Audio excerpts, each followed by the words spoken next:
welcome back to LS1's Lego Garage. I am sorry for the very large gap in between videos. I honestly have to say that it is due to just a lot of life stuff happening, and I do apologize. I am trying to get more consistent uploads, but honestly, with the content that I have started making, being geared more towards lawnmowers, real engine stuff, restorations, whatnot, which I say restorations even though there's nothing like that really on the channel except for maybe one or two videos. I have started recording revivals of ATVs and four-wheelers, go-karts, all that kind of stuff, but I've been waiting on parts and stuff for them, and honestly weather has been a big factor, so I do apologize for the huge gap in between uploads. I am going to try to get to be more consistent, but honestly it might be another couple months before I get another video out. I will try to record another video after this, after I get done recording this one, so that way I will be able to upload something in maybe a week, 2 weeks. I might do videos once a month or something like that, twice a month. Cannot make any promises on that as I have a lot of stuff coming up. But I think that is enough about my uploads inconsistencies. I think we should get straight into this video. Alright, so first up, we are going to start off with the little Dyno. I don't know what the actual name for this would be. I'm sure it's not a Dyno, but I really do not have any clever names to come up with, and even if I did come up with anything, nobody would know what it actually is. I would like to call it a dyno, even though it is not a dyno. This is basically designed to compare the torque, or at least power output and power band of Lego engines. So, for example, on my V6, which is kind of laying in ruins right now, but anyways, on my V6, it revs up a lot higher than, say, my Mega Inline 4, which will be in this video. It revs up pretty high to about 1500 or 1600 RPMs, and while it is at that 1600 RPM threshold, that's the highest RPM it reaches, it doesn't output as much torque as, say, when it's in maybe 1500 RPM to 1400 RPM, and this kind of shows what the power band is for when you... Let me explain how this works first. I'm going to probably kind of be jumping everywhere, but anyways, how this works is you take something like, for example, a battery box. I use this for my Mega Inline 4 because it is a lot heavier, and overall it provides more accurate readings for my Mega Inline 4 because it's the only thing that will put my Mega Inline 4 under a load. So the way it works is you have a race right here, and this is hooked up to the engine directly, and it spins with the engine, obviously. Then you take something like this battery box and you hook it onto this this lever right here. This lever, or I don't know, I don't exactly know what to call it, but it's basically a friction arm, or a similar to, like, if you ever watch videos of people using lubricity testers, this is kind of where I got the idea. So you have a main race, then you'd put like a bearing right here, and you put oil on the race, and it shows you the lubricity of the oil or whatever. It shows how deep the score marks are. This works very similar to that, except we're not testing lubricity. We are just simply applying friction to this wheel, so that way it will put the engine under a significant load, and you can test failure points of the engine. You can also, just for curiosity's sake, see how the power output of the engine, and you can add weight onto here until it stalls. So, like, I can stack another battery box on top of here, which, as you can see, with just one battery box, it's kind of hard to spin. I mean, it takes a lot of effort to spin it. You can see it doesn't carry on, like that flywheel doesn't carry it on very far, which this flywheel is purely to balance everything out, and literally balance it out like a flywheel is supposed to do, so that way this wheel doesn't skip and bounce up and down like that as it starts getting under higher amounts of friction, because this thing gets very hot. If you run it for long enough, at a high enough RPM. If you can kind of see right there, I don't know, right there or right here, yeah, right there, you can see it digs in pretty good. Overall, yes, it does break that part, but you only have to use that one part. You don't have to use any more beams unless you just want a longer beam or something like that. You can also put a strike face or something, not strike face, but a pad or something right here, specifically so you don't wear out this and you don't wear out your Lego parts. For those that don't want to ruin Lego parts, completely understand that. Just, you can take like a water bottle or something, or just any generic piece of plastic and hot glue it to the Lego, and then it'll be its own wear face. But the whole point of this contraption is purely so you can compare one Lego engine to another. So, and in terms of torque, in terms of peak power outputs, in terms of torque at certain RPMs or whatever. It's just so you can compare your own Lego engines to other Lego engines that you've made. This will not carry over to another person's Lego engine. So if they made an identical thing like this, it won't carry over and you won't be able to judge similarly.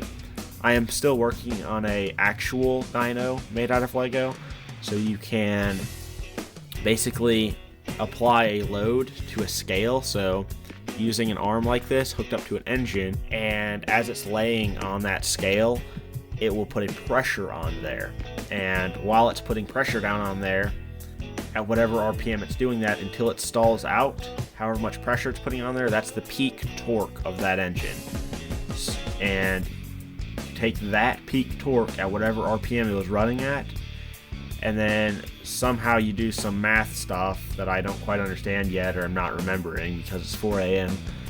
But you do some math there, and you can figure out what the actual horsepower is by multiplying RPM times torque or whatever, not RPMs times torque, but however much the torque was at a certain RPM, something like that.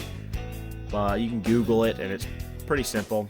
But it's a matter of getting that actual torque, because most of them have like a drum brake that clamps down on one of these wheels gradually, and you clamp down on it evenly until it stalls out the motor, and somehow or another it's pressing down on an arm that puts basically the pads that are being pushed down on there are the arm, and so as it's turning over from the friction, it's pushing down on a scale, and somehow or another you end up getting the actual torque output, because you have to multiply the lever, the length, all that stuff.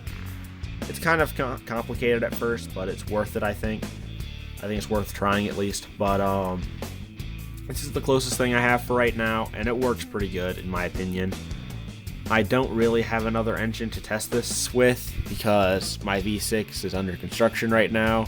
I tried to do 120 degree angles or 180 degree angles or something like that for the crankshaft, but it didn't work on the valves, and it's honestly just kind of half together, half not together, so I don't really know. I'll get that figured out eventually and get you a V6 video, which I've been neglecting to do for the last 8 months, I think. Yes, I am the world's best procrastinator. But anyways, pretty small, pretty easy to make little thing. You have to make this very, very strong and make a beam that goes across here, because once you put a significant amount of pressure on here, it really wants to lift up. So just gotta do something like that. Just gotta pay attention when you're making it. If you have any kind of mechanical know-how, this will be pretty easily for you. Any comprehension of how physics works with levers and whatnot, it'll be pretty easy. I whipped this up in about 5 minutes, 5-10 minutes, something like that. Not really bad. Came up with it in about an hour. Not bad at all. I originally started out with a rubber wheel, but that was simply too much friction, and it started jumping, and this would just bobbing up and down like that from the friction.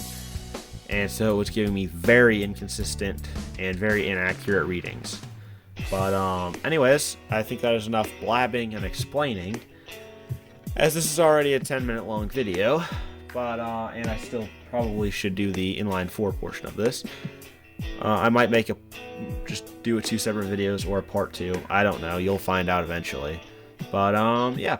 Oh yeah, one more thing. This is also another weight, so if you have a low torque engine, like my Mega Inline 4 is incredibly high torque.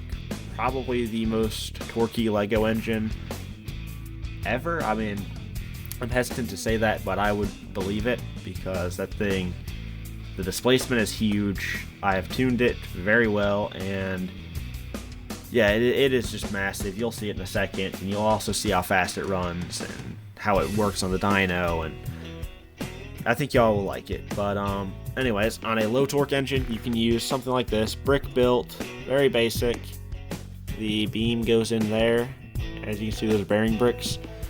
But yeah, that hangs right there, puts a load on it.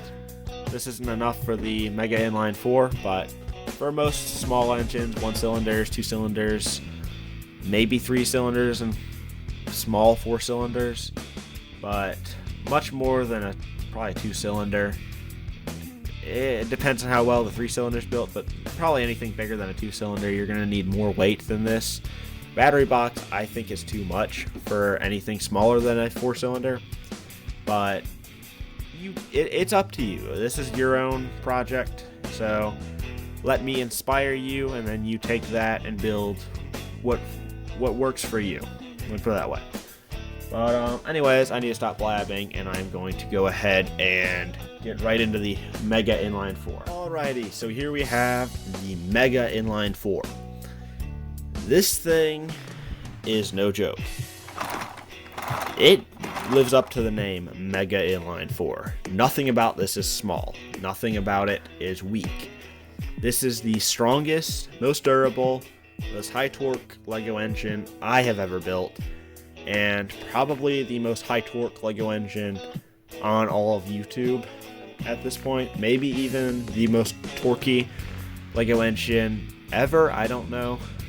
There's obviously things that people haven't uploaded on YouTube, but here we are. So I would say this is probably the torqueyest Lego engine on YouTube, just safe to say.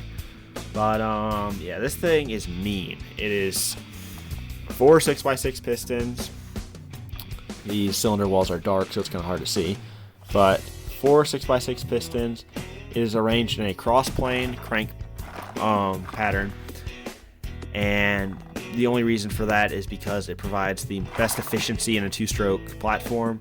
The imbalances are really, really bad, but it's a Lego engine, and so obviously balancing isn't that big of a deal. I mean, of course you want some kind of balance, but if I was to really be serious about this and I really felt like it, I would take the crankshafts out and put a balancer on them, or even put a balancing shaft on the engine itself. But I'm lazy, and I don't like taking apart engines that work really, really good as they are. That's just me. But anyways, this is 4 6x6 pistons. All of the pistons are overbuilt. As you can see, they are very, very strong, very heavy, unfortunately, but very, very big, very well built. You have, let's see, turn this thing around. This is my own throttle body setup. Yes, it's a flap throttle or butterfly throttle. The slide throttle that I made for this doesn't work very well, leaks really, really bad, and personally, I've had way better results with this one, getting higher RPM.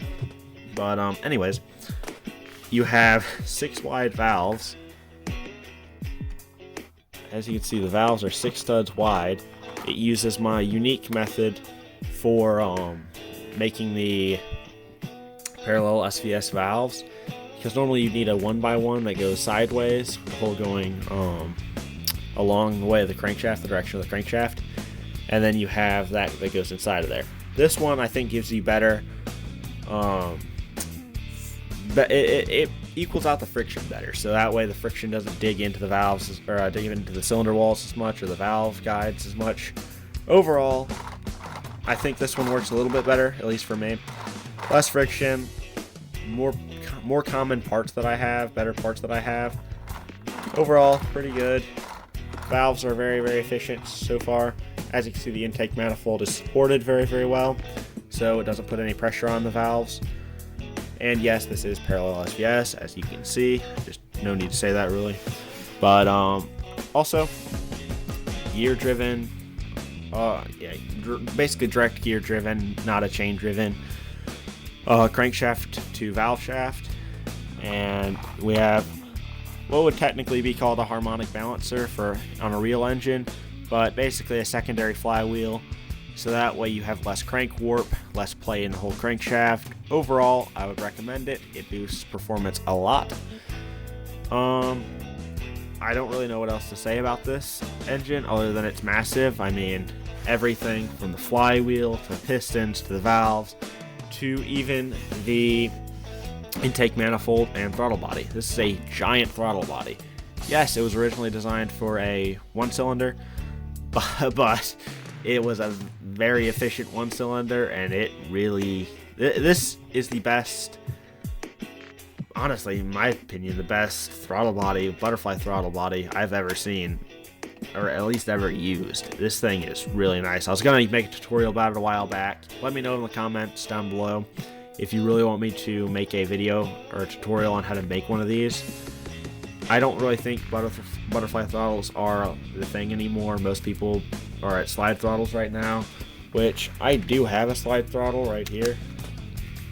This is the slide throttle for mine. It was originally going to be a 2-barrel kind of thing, but that's why it's opened up on the sides over here. That didn't really work. It was very inefficient, hard to get both throttle bodies to open up evenly. Bad idea, well, I don't know about a bad idea, but a bad design at least. But overall, huge engine. Really proud of it, really impressed with it. I don't know if you got a good view of the crankshaft, but the crankshaft is huge. I was breaking these 3-stud long beams at one point. Let's see if I can find one. This beam right here is from my inline 2, because this originally was the inline 2 that was able to power a generator. But yeah, this is what it does to crankshafts. This thing kills crankshafts. It absolutely demolishes them.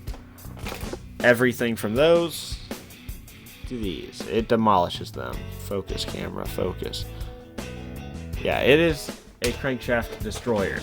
That is why I use such large crankshafts.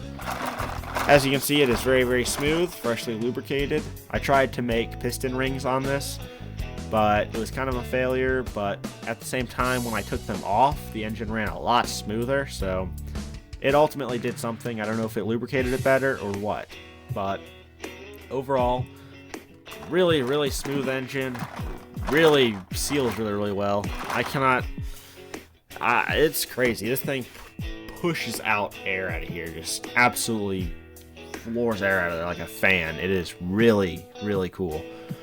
But anyways, I think that's enough talking about the engine. I think it's time we run it. Alrighty, so first up, we're going to run it without the dyno, and we're going to see how that goes and see what RPM readings we can get, because I have a handy dandy tachometer. But anyways, I think we're going to get to it. I should mention that there is a little bearing type thing that keeps the flywheel from hanging down and putting excess weight on the main bearings. But anyways, I think it is time we run this thing. I will get the RPM readings after I just kind of do some basic revving of the engine, and maybe some crankshaft clips. But yeah, let's get to it.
Alright, now we are going to probably run it without the quote-unquote carburetor or throttle body.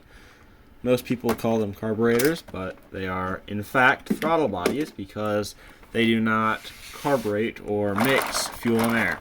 So, anyways, that was easy enough to pop off. Now let's run it. This thing really vibrates when it's not under a load or when it's going full throttle, because these pistons weigh a ton. I mean, they I don't know how much they would actually weigh. I don't know what to compare it to, but they are pretty heavy. So, yeah. Anyways, let's get to it. You'll see what I'm talking about in a second.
Alright, now I'm going to use a better microphone so that way you can hear it a little bit better overall.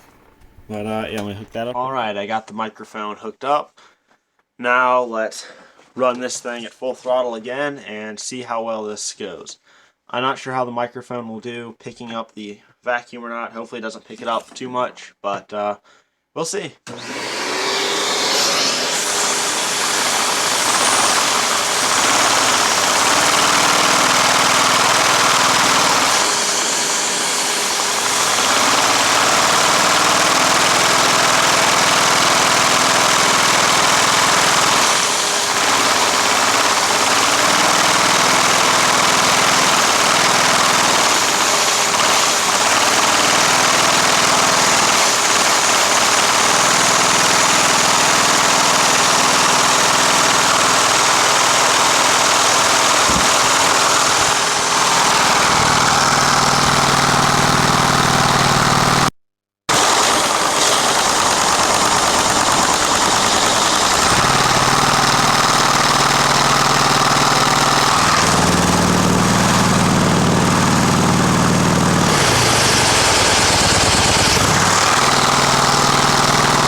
Alrighty, hopefully that was a good sound experience.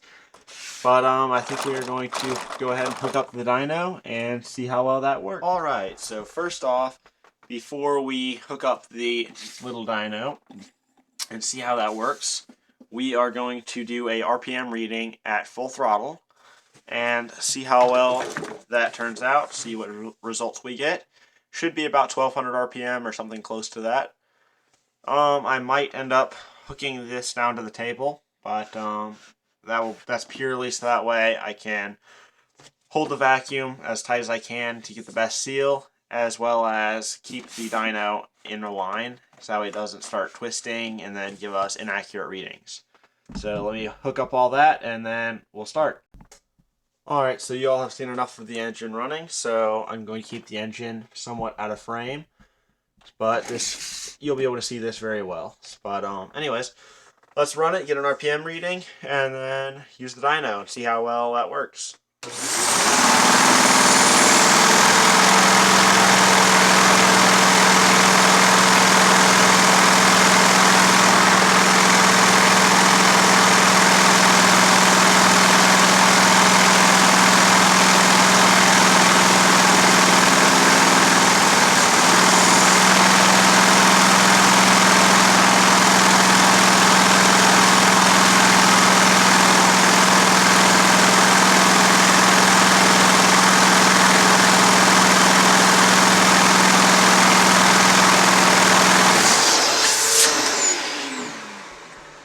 Alright, so I think it's safe to say max RPM is close to 1250. I would say that's accurate based on other tests. Now we will hook up the dyno and see how well that goes, see what kind of RPM we get. Start out using this, which is very lightweight, and then go up to the battery box next, which is pretty heavy. But yeah, let's begin. Alright, so how this works is once we get the engine running at its peak RPM, we'll gradually set this down right on top of it and then let it run and measure the RPM while it's running like that. And we will keep it at full throttle. I'll let it go down a little bit. You should be able to notice when I'm lowering the RPM. But overall, you can see how much friction that is right now. But yeah, you should see it with the battery box on. It's pretty crazy. Anyways, let's run it.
Alright, so as you can see, pretty consistent RPM. I mean, we had probably 30 RPM variation, but that has to do with me holding the way I'm holding the vacuum to the intake, as well as heat being created and friction from the plastic starting to melt and get warm.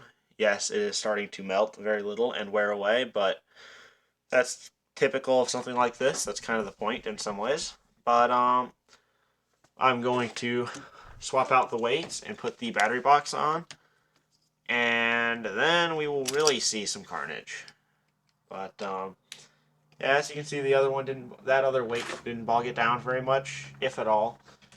Well, it bogged it down a little bit, but not very much, not enough to even hardly notice. But this one's a bit different. It's a lot of weight, especially since there's leverage on it. It's a lot of weight. But this one, yeah, you're gonna see.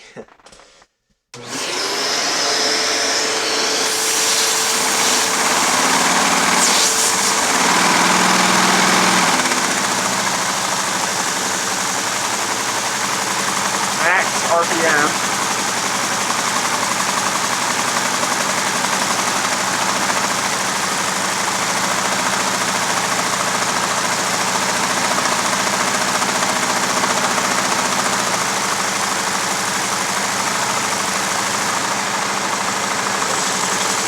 that was a previous reading from earlier.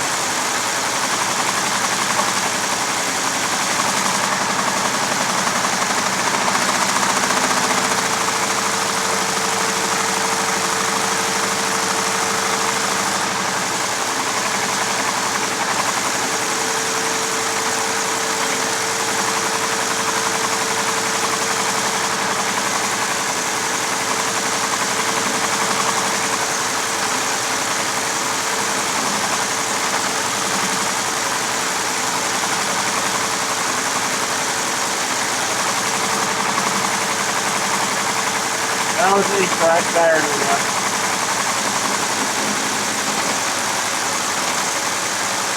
We'll let it run like this for another 10 seconds.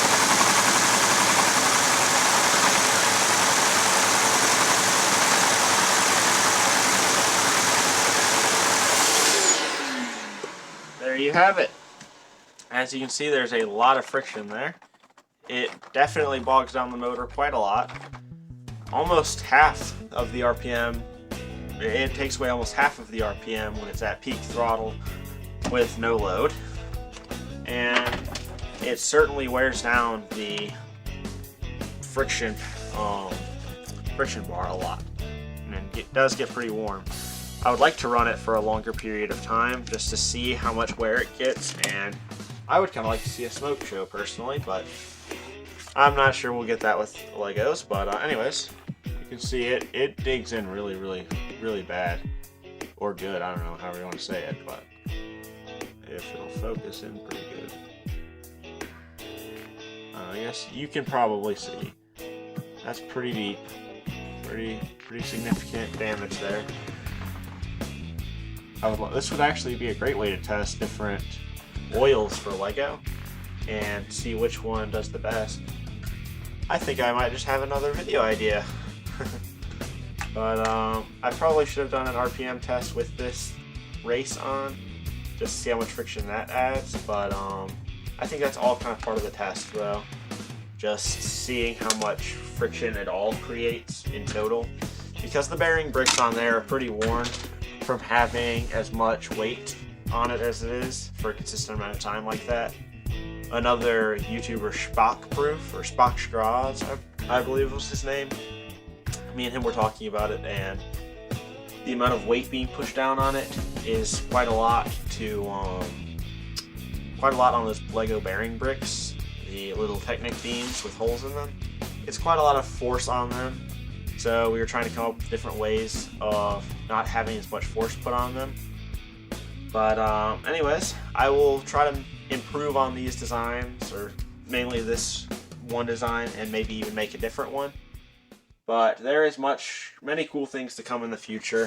Just a little sneak peek of my overhead cam rocker arm version.